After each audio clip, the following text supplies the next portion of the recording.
David, let's talk about addressing some of these issues for healthcare cybersecurity now. And first of all, ransomware. Where do you fall? Pay or don't pay? Pay being pay now, be back up and running quickly, and consider it a cost of doing business, versus don't pay, which may cost you more in the long run, but hopefully can discourage any future such threats.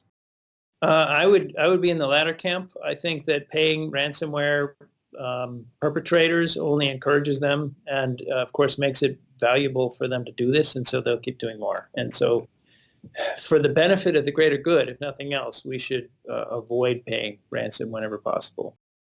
Besides software programs such as antivirus, anti-malware, etc., are there hardware developments that are helping or may soon help to protect data?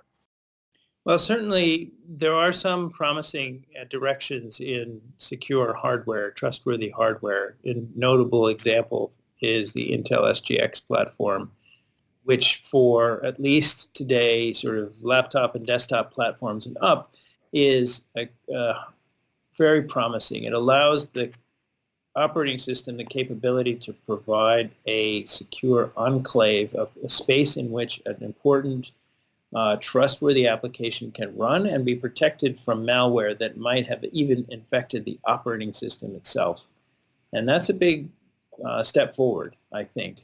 So I'm hopeful that that kind of technology, Intel's not the only one with that sort of technology, would be adopted more broadly in various platforms for at least those sort of server level, desktop level kinds of health applications. Those technologies are starting to move slowly down the chain into smaller devices, smartphones, and eventually maybe other embedded devices. And there I think there's, again, a lot of potential. The challenge, I think, is for vendors to figure out how to use that technology well. You know, as with all of healthcare, it's an acronym jungle when it comes to healthcare cybersecurity. The one we're all familiar with, HIPAA, the Health Insurance Portability and Accountability Act of 1996, regarding protection of all patient privileged information or patient data.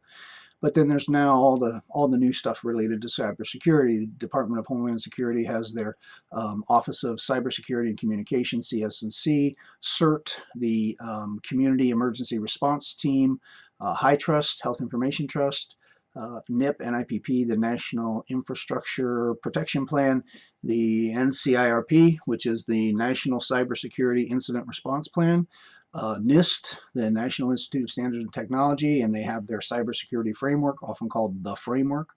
What about all this guidance, all these rules and structures and advice that's being offered from organizations and the feds, etc.? Is this any help? And that's an impressive list and sort of daunting, actually.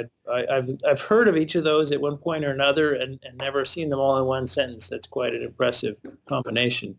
And yet, it's not clear that that's necessarily enough support. It's hard for me to know. I think the challenge is practical, on-the-ground tools and techniques that people can use in their particular setting.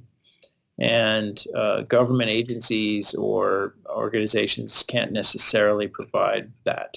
They can provide broader advice or guidelines, but in the end, people need practical solutions.